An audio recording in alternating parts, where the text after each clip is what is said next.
തിരിച്ചറിവിലേക്ക് സ്വാഗതം. തിരിച്ചറിവിൽ ഇന്ന് ചെറിയ കഥയാണ്. ഒരിക്കൽ മൂസാ നബി അലൈഹി ഇസ്ലാമിന്റെ അടുത്ത് ഒരു മനുഷ്യൻ വന്നു. അങ്ങനെ അദ്ദേഹത്തിന് ഭക്ഷണം വേണ്ടിയിരുന്നു.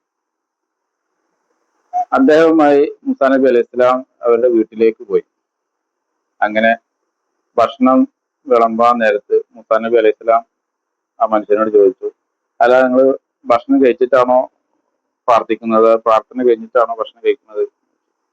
അപ്പൊ ആ മനുഷ്യൻ ഒരു കൂസലില്ലാതെ പറഞ്ഞു, ഞാനിപ്പോ പ്രാർത്ഥിക്കാൻ നിൽക്കില്ല, നിങ്ങളെ പഠിച്ചോന്ന് വിശ്വാസമില്ല, ഞാൻ അതുവരെ പ്രാർത്ഥിച്ചിട്ടൊന്നുമില്ല. അപ്പൊ മുസാ നബി ദേഷ്യം പിടിച്ചു. അപ്പൊ മുസാ നബി പറഞ്ഞു, അങ്ങനെ പറഞ്ഞാൽ എങ്ങനെ, നിങ്ങൾ അങ്ങനെ വെച്ചാൽ നിങ്ങൾക്ക് ഭക്ഷണം ഇല്ല, അവിടെ ഭക്ഷണം തരാൻ പറ്റില്ല. അപ്പൊ ആ മനുഷ്യൻ പിന്നെ നിരാശനായിട്ട് ഇറങ്ങി നടന്നു പോവാണ്. അയാളെ ഇറക്കി വിട്ടു എന്ന് തന്നെ പറയാം. അങ്ങനെ അല്പസമയത്തിന് ശേഷം അതാ ജിബ്രീൽ അലൈഹി സ്വലാം ഇറങ്ങി വന്നുകൊണ്ട് വഹി അറിയിക്കുകയാണ്, മൂസ, നിങ്ങൾ ചെയ്തത് ഒട്ടും ശരിയായില്ല. 60 വർഷമായിട്ട് ഞാൻ നിശ്ചയിയായ മനുഷ്യന് ഞാൻ ഭക്ഷണം കൊടുത്തുകൊണ്ടിരിക്കുകയാണ്. ഒരു നേരത്തെ ഭക്ഷണം കൊടുക്കാൻ നിങ്ങൾക്ക് കഴിഞ്ഞില്ലേ? അള്ളാഹുവിന്റെ വഹി ഇറങ്ങി വന്നപ്പോൾ മൂസാ നബി അലൈഹി സ്വലാം ആകെ ബേജാറായി. മൂസാ നബി അലൈഹി സ്വലാം ഉടനെ ഇറങ്ങി ഓടി ആ മനുഷ്യന്റെ അടുത്തേക്ക് ഓടി അദ്ദേഹത്തിന്റെ പുറകെ ചെന്നുകൊണ്ട് പറഞ്ഞു, അല്ലയോ മനുഷ്യ, നിങ്ങൾ വരൂ, നിങ്ങൾക്ക് ഭക്ഷണം ഭക്ഷണം കഴിക്കാം, നമുക്ക് ഒരുമിച്ച് കഴിക്കാം. നിങ്ങൾക്ക് വേണ്ടി പടച്ചോൻ എന്നെ താക്കീത് നൽകിയിട്ടുണ്ട്. അത് കേട്ടപ്പോ ആൾക്ക് പെട്ടെന്ന് അത്ഭുതമായി.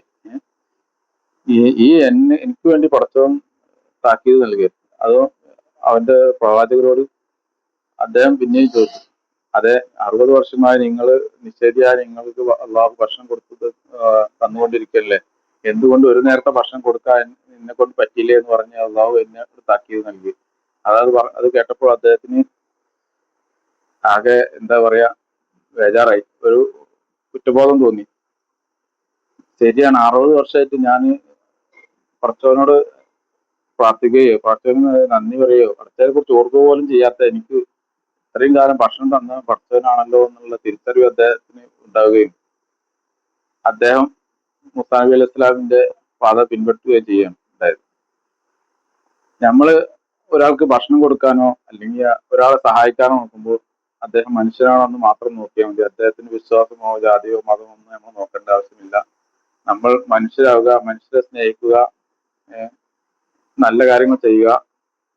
ഇന്നത്തെ തിരിച്ചറിവ് ഇവിടെ പൂർണ്ണമാവുകയാണ്. ഇൻഷാ അല്ലാഹ് മറ്റൊരു വിഷയമായി വീണ്ടും വരാം. ഇന്നത്തെ ചോദ്യം, ഒരാളെ സഹായിക്കാനോ ഭക്ഷണം കൊടുക്കാനോ നോക്കുമ്പോൾ നമ്മൾ നോക്കേണ്ടത് എന്താണ്? ഉത്തരം മെസ്സേജ് അയക്കുക. സിമ്പിൾ ചോദ്യമാണ്, വീഡിയോ ആസ്പദമായിട്ടുള്ള ചോദ്യമാണ്. ഇൻഷാ അല്ലാഹ്